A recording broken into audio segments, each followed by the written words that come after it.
Member Statements. The Honourable Liz Behjat. Mr. President, this evening I want to rise to talk to members about a ceremony that I attended this morning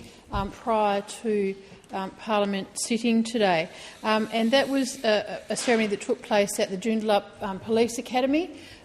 which is a fabulous academy in my electorate of North Metro. I was representing the Minister for Police, the Honourable Lisa Harvey, at the graduation of 20 auxiliary police officers. And it was certainly a great event for those officers today and their family and their friends who were there to witness their graduation. These officers have been through a very intensive 12-week training course at the Joondalup Academy and at various locations around Perth to allow them now today to be graduated as auxiliary police officers. This was a system that was introduced by WA Police 4 years ago, and it was certainly something that made very good economic sense to do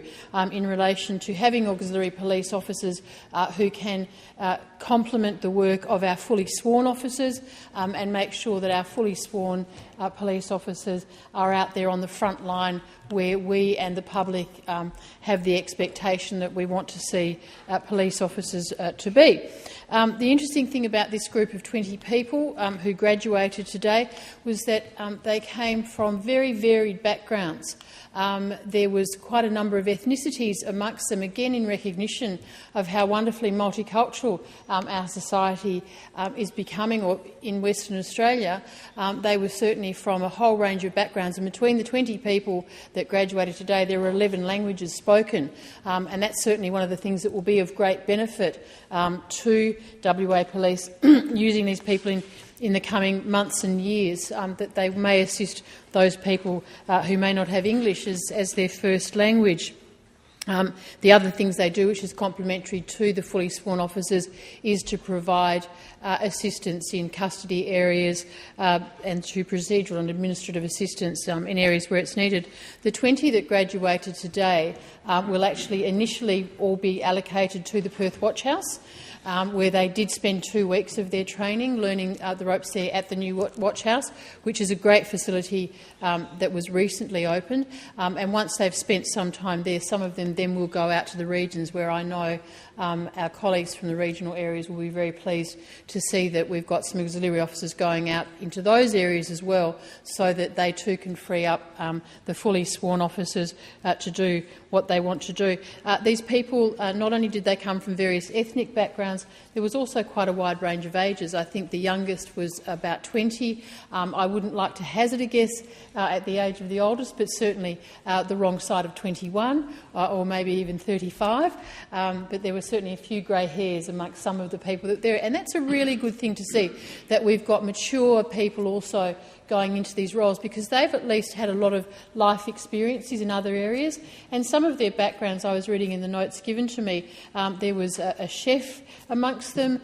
someone who'd worked in the hospitality industry, others who'd worked in other administrative roles, some who had actually also been fully sworn police officers in different countries, and they may not want to do that job now, but they've come to Australia and they're happy to take on the role of an auxiliary officer. Somebody else I spoke to was actually the spouse of a fully sworn police officer who'd come from a different country and decided that they also wanted to take on that role.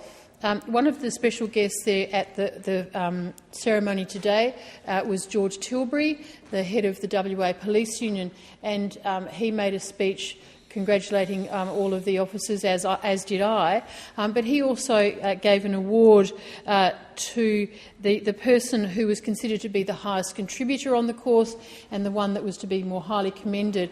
which was voted on by the peers. So the other 19 people on the course voted for this person, and it was with great delight that Auxiliary Police Officer Ingrid Matthews was given this reward. And Ingrid was one of the people that I described earlier as being perhaps on the wrong side of 21, but a really fabulous lady who got there and obviously had been a very popular person amongst her peers on the course, and she said that she had given quite a few of them some motherly advice along the way, which they all obviously seemed to take on board, seeing as they voted her into that position. So I just wanted to go onto the record to congratulate the WA Police for implementing this program of having auxiliary police officers, and that it should continue long into the future. The 20 who graduated today were all very delighted to get their certificates, and they said to me that they got this weekend off, and as from Monday they would be down at the Watch House. So I just would like to take this opportunity to wish them all the very best in their newly chosen careers, and long may they assist in helping our WA Police Force be one of the best police forces in Australia. Thank you, Mr. President.